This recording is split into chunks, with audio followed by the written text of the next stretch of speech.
Well, I feel like my entire career has been about people. I think when I first started and first got into marine conservation as a field, I think like most people who step into it at the very beginning think that, oh, my world is going to be about diving and interacting with animals and being in kelp forests or, working with dolphins or with fish or with snails in my case. But the vast majority of my time and work has been with people. And very quickly realized that conservation work is people. It's all about people. And we can't move forward on any conservation initiatives without building trust and building strong relationships.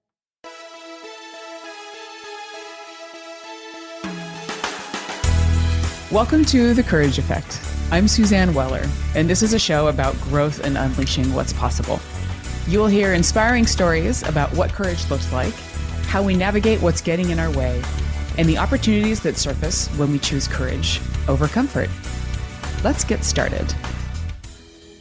Hello, everyone. It's Suzanne. Welcome to The Courage Effect. I'm thrilled to have you all listening today, and I am thrilled for our guest, who is Dr. Erin Meyer.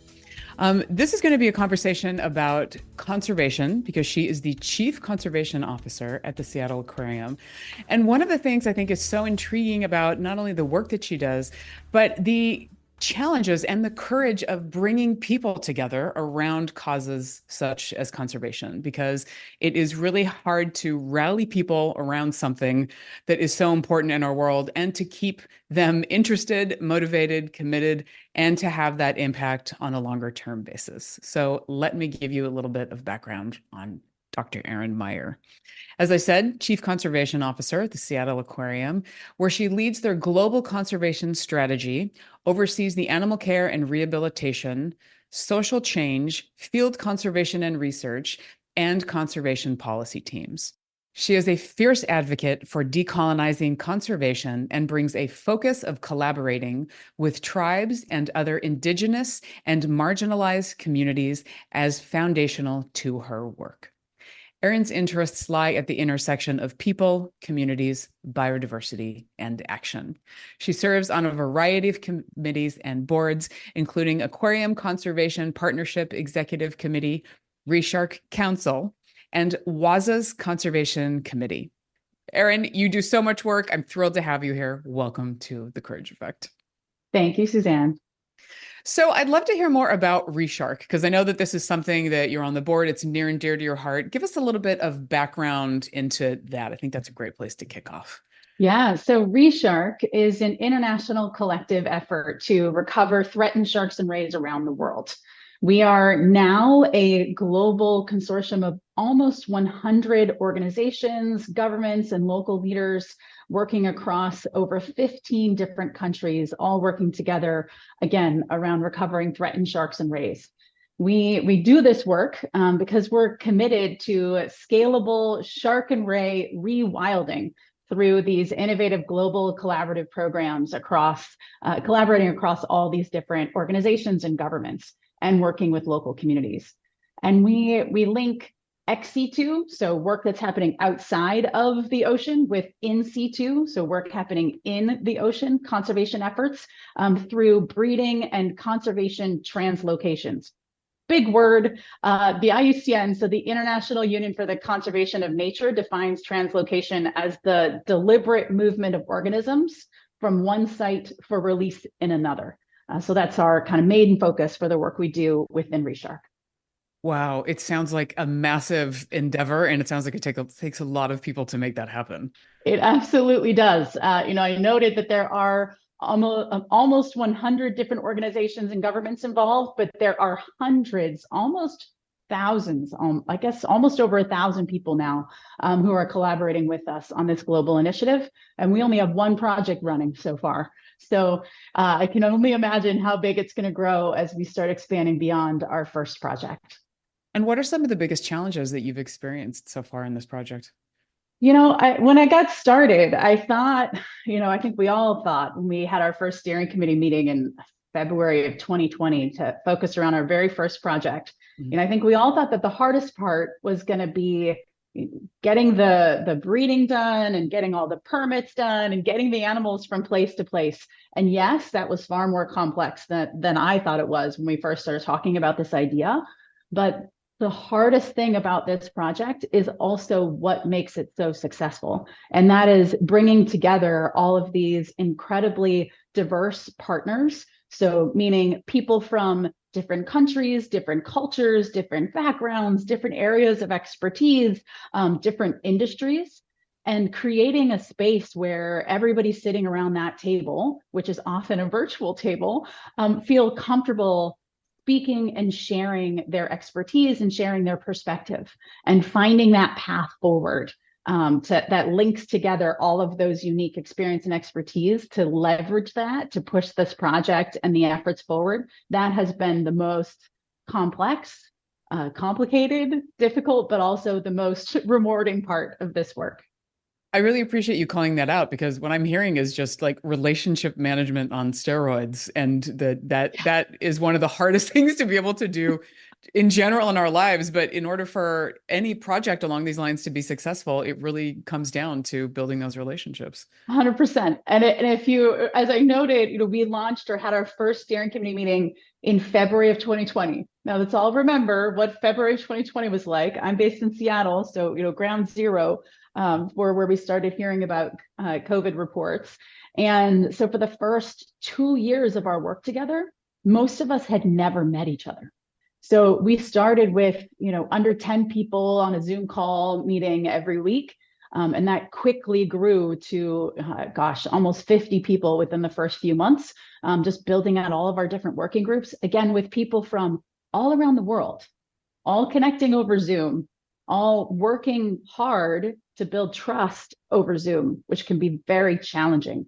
I know for myself, that in-person time together is really helpful, right? You can break bread with somebody, you can get to know them on a personal level, and that's far more easy to do in person.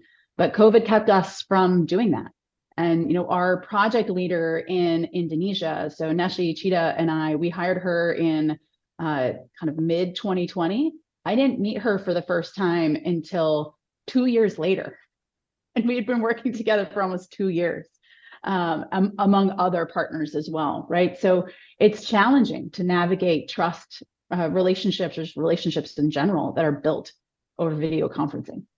Undoubtedly. And I'm imagining that you would have to, because you're dealing with so many cultures and so many languages and just so many different ways of coming to the table and everybody's concerns and immediate needs. I'm sure that you're balancing a lot. So I'm curious, what have you learned from that? Oh gosh. Well, I feel like my entire career has been about people. I think when I first got into marine conservation as a field, I think like most people who step into it at the very beginning think that, oh, my world is going to be about diving and interacting with animals and being in kelp forests or, working with dolphins or with fish or with snails in my case. But the vast majority of my time and work has been with people. And I very quickly realized that conservation work is people. It's all about people. And we can't move forward on any conservation initiatives without building trust and building strong relationships. And I think with every project or every initiative that I've been involved in or have co-founded, it's always been a learning journey. Because until this project, for example, I had never worked in Indonesia. And Indonesia is a country of over 14,000 islands. There are hundreds of languages spoken. There are hundreds of cultures intersecting across that country. And so, it was definitely a lot of learning for me to get to know the different cultures in Indonesia, because we have partners from all across Indonesia working with us on this project, who, each province within Indonesia has its own culture and language system. And so that for me has been a lot of learning. And I think, kind of reflecting back on, again, we've built this coalition of almost 100 partners. For some of the partners working on the STAR project and working on Reshark, this is the first time they've worked on a project outside of their home country. Mm. And, in this case, a lot of our initial partners were based in the United States, with some in Australia, New Zealand, Indonesia, England, and stepping outside for the first time of even your own country to do partnering is challenging and a steep learning curve for those partners.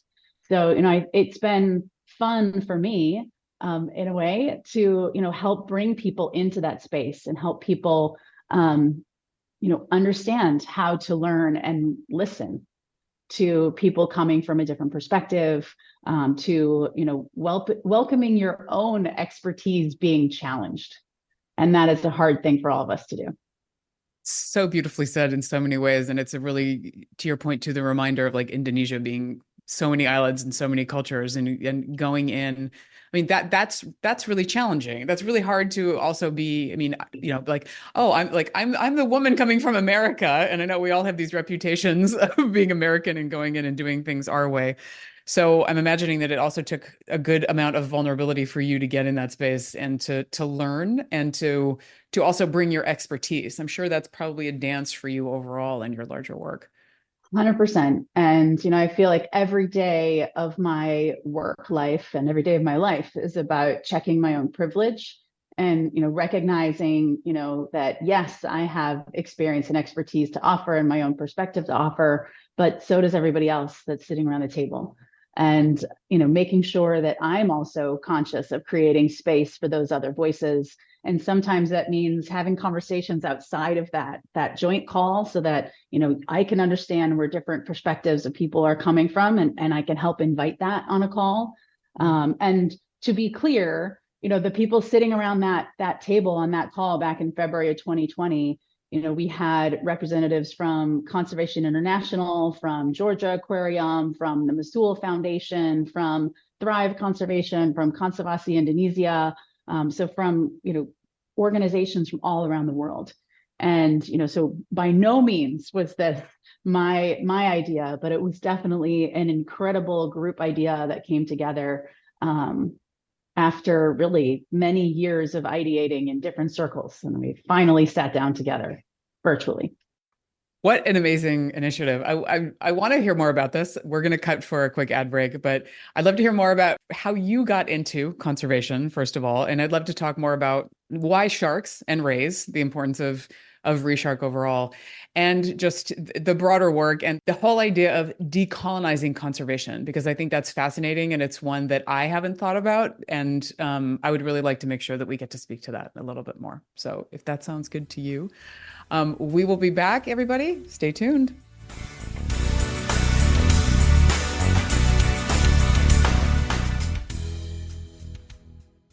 Courage takes on many forms. I know from personal experience that one of the most courageous things we can do is to recognize when we need help and seek out support. If you're going through a hard time, feeling like something is interfering with your happiness or the ability to achieve your goals, therapy can give you tools to approach your life in a very different way.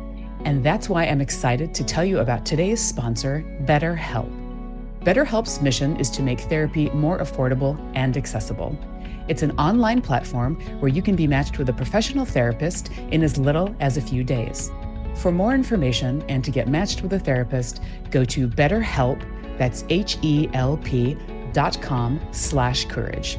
Visiting this link both supports this show and gets you 10% off your first month of BetterHelp. So if you're struggling, consider online therapy with BetterHelp.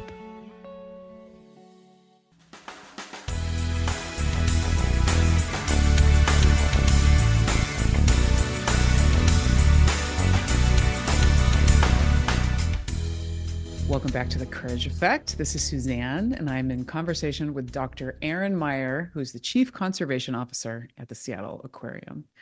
So, Erin, I'd love to hear a little bit more about you, how you got into conservation. Oh, goodness. Well, I got into conservation, I feel like years and years and years and years ago, because, I grew up here in the Pacific Northwest, in Seattle, out on the water and underwater here on our boat out on Puget Sound, fishing, swimming and diving in the water, here in our lakes and in the Puget Sound, and hiking up in the mountains. And, I feel like I felt this deep connection to place since I was a kid. And I got certified in scuba diving when I was 11. And I think, like every 11-year-old who thinks they want to do marine conservation, I thought I would spend my life swimming with dolphins, and that would be my worldview as a professional. Which is not what I've done as my academic or professional work. I guess I had been in the water with dolphins, but it has not been the focus of my work. But I feel like I've wanted to be a marine biologist since I was maybe 4. And here I am. You did it. I did it. And, it's taken me all around the world, which has been incredible, right? I've never studied dolphins, but I have studied snails and seagrass and kelp forests and fishes and coral reefs and sea turtles, but never dolphins. And now sharks. And let's talk about that. So why sharks and rays? Yeah, so sharks and rays are among the most threatened animals on our planet. There are over 400, or at least we think there are over 400 species that are listed as threatened under the IUCN, including some that are data deficient. So we think there are several more that we don't know for sure. So likely over 400 that are threatened and endangered around the world. And mainly due to human interaction. So mainly due to overfishing or habitat loss around the world, and in some cases because of climate change as well. And so, when we, take a step back and we look at, from a marine perspective, what are some of the most important animals to make sure that we are restoring and that we are bringing back if we can? And they are sharks and rays. They play incredibly key roles in ecosystems, all different ecosystems of our ocean. Not always as the keystone predators, sometimes as ones that are managing or keeping other species at bay that are a little lower on the food level. But they are incredibly important in every ecosystem that they're in. And, I feel that it's part of my obligation to find a way to restore and rewild these incredible animals. Yeah. Well, and okay, I'm a child of I was born in the 70s. So I grew up with Jaws. And I'm just going to say this. I mean, I feel like sharks overall have a bad rap. I feel like people are terrified of them. Do you feel like this plays into the larger narrative? It is something that I see all the time, right? That there are people today and generations of people who are afraid of sharks. There are cultures around the world who are afraid of sharks. And I think they're among the most misunderstood animals on our planet. There's a lot of biodiversity of sharks and rays. They don't all look sharky shark like the great white sharks, but even they are gentle giants in our ocean. It's not like I forget all the stats right now, but you're more likely to get hit by lightning than you are to get bit by a shark.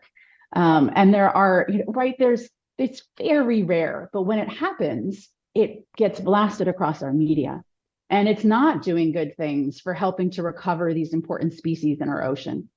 And one of the things that we're hoping to be able to do through the work of Reshark is to help change that narrative, to help move people from being afraid of these incredibly majestic animals to respecting them, maybe even loving them, but at least respecting them and understanding that they play an important role in our ocean ecosystems.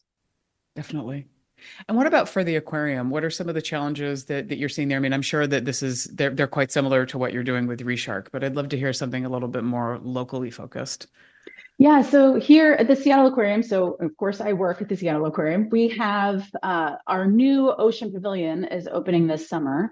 And in that new exhibit space, we will be home to multiple species of sharks and rays, including the Indo-Pacific leopard shark or zebra shark, which is the focus of the first project of Reshark. And in about 7 years or so, when our little pups we have here are mature, they will also be breeding and producing eggs in support of the STAR project to help rewild their wild counterparts in Indonesia. So we really look at our role as an aquarium as we are a conservation organization, and we look to look at the species in our care and the incredible breadth and depth of expertise that our staff have across the organization, and find ways to partner and co-create new conservation initiatives here locally in Washington, but also all around the world through efforts like Reshark. It's fantastic. and I can't wait for the pavilion to open. I will definitely be there this summer. Summer 2024.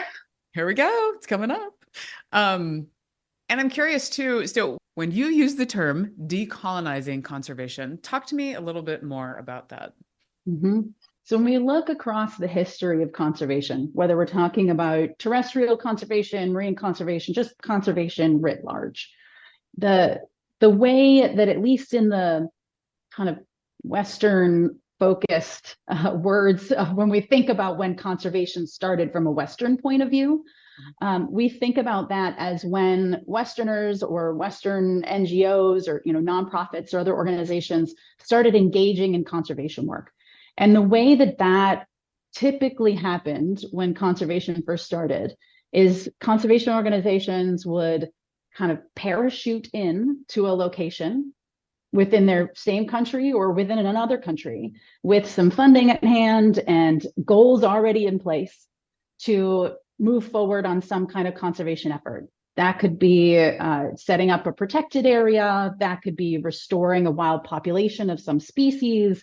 That could be, shifting a community from an extractive form of an extractive economy to something that's more of a tourist economy that has a lower impact on the environment.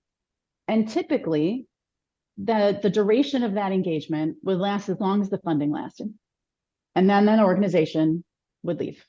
Mm. And in most cases, there would be limited participation or collaboration with the local community members, at least not in any kind of leadership or meaningful way. And there have been dozens of papers written about this now, looking at, how we were doing it wrong for decades and how we can see that when you start a conservation project and you do not co-create it with local leaders and local NGOs, that it's less likely to be successful, it's less likely to be enduring, and it's less likely to have the full impact that you intended or unintended positive impacts that come now as we're starting to see more co-created conservation work.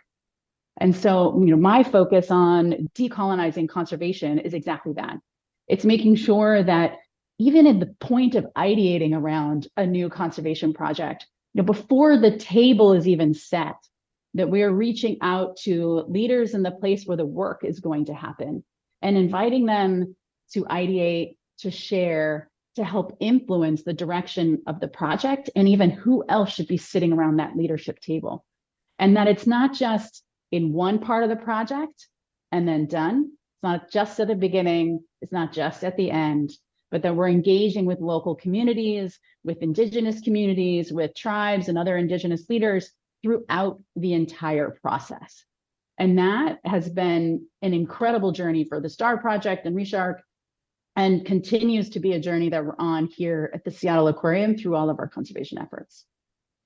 I love hearing that. I mean, especially because you're integrating, you're not just doing the drop-in conservation. I mean, and I never thought about that. Like, it goes until the funding runs out, and then it's like, okay, I guess you're out of luck now. But the idea of coming in and really talking to Indigenous and Native people, and especially here, I mean, and that's one of the things that I know that you're doing at the aquarium. That's part of your new pavilion project, is it not? Yeah, so our new Ocean Pavilion, which is opening in summer of 2024, has been an incredibly inspiring project for me. So I started at the Seattle Aquarium just over 6 years ago. So this is my first aquarium construction project I've ever been involved in. And within that first year that I started working at the aquarium, we hosted design meetings with Indigenous leaders here from the Pacific Northwest. And ever since that first design meeting where we brought Indigenous leaders into the room, we began working with Indigenous consultants. So with Coast Salish consultants and urban Native Indian consultants here from the Seattle community who sit together with the rest of our design team to co-create and design the Ocean Pavilion.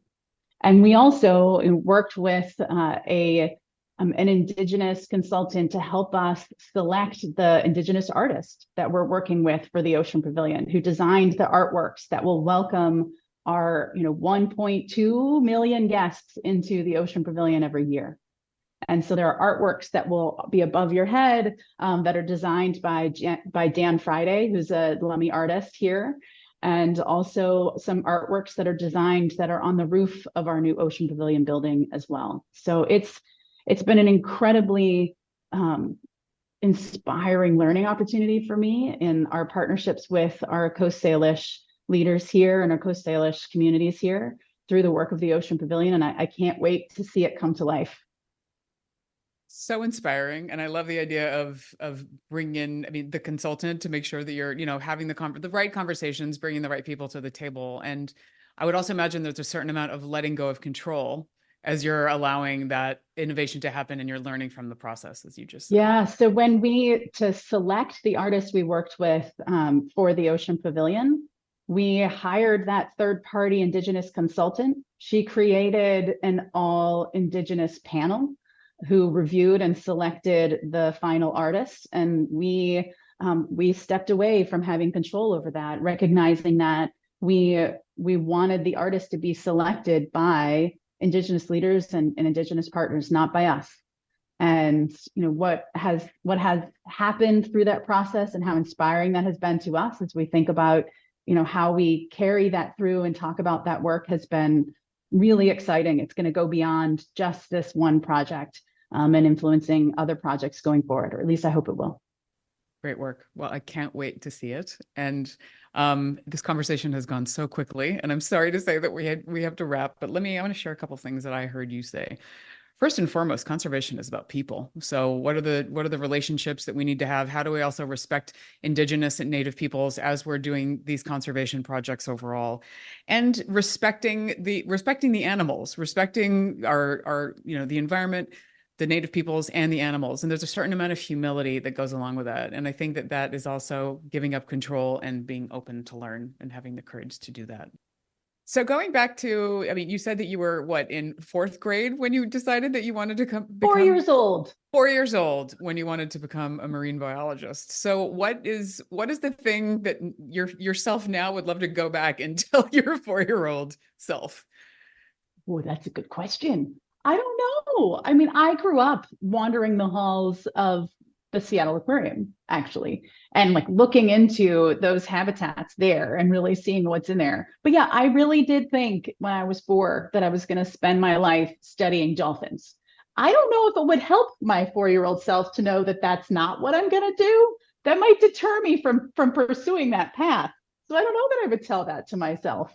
I think maybe it would be good for my 4-year-old self to know that people matter, that getting involved in the ocean also means working with people, and in a way that maybe a 4-year-old, I have a 6-year-old son, so in a way that maybe a 4-year-old would understand. But yeah, I think I would tell my 4-year-old me, conservation is not just about the ocean, it's also about people. I love that.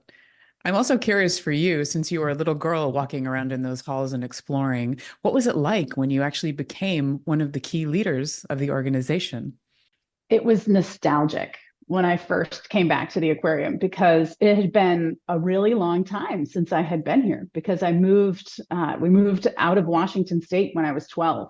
And so it'd been a few decades since I had been back here. And so when I first stepped through, actually during my interview on a tour of the aquarium, I just had these moments of thinking that everything was smaller than the last time I saw it, because I'm a little bit taller now than when I was a youngin wandering around the aquarium. And there are new pieces to the aquarium that weren't here when I was here as a kid. So the front half of Pier 59 wasn't here yet. And that new habitat, the window on Washington waters, is spectacular and is highlighted after a very specific spot on the coast of Washington. And so that actually took me back to some of my first dives when I was in Washington and doing some of my first diving. So it's been nostalgic, and I feel like my inner 4-year-old come out when I walk into the dome habitat in the aquarium. It kind of reminds me of what it was like when I was a kid. Oh, that's beautiful. And I love the whole idea of when you're an adult, everything seems smaller, right? It's like, wait, how did that get? I remember this being gigantic. This is just a very different experience. And one final question. How does courage come into your job, to your role, and what you do? I feel like courage comes into what I do almost every day because I have to have the courage to be vulnerable with partners from all around the world. I have to have the courage to call people in if they've done something that negatively impacts another partner. I have to have the courage to call myself out when I've done something that has impacted another partner.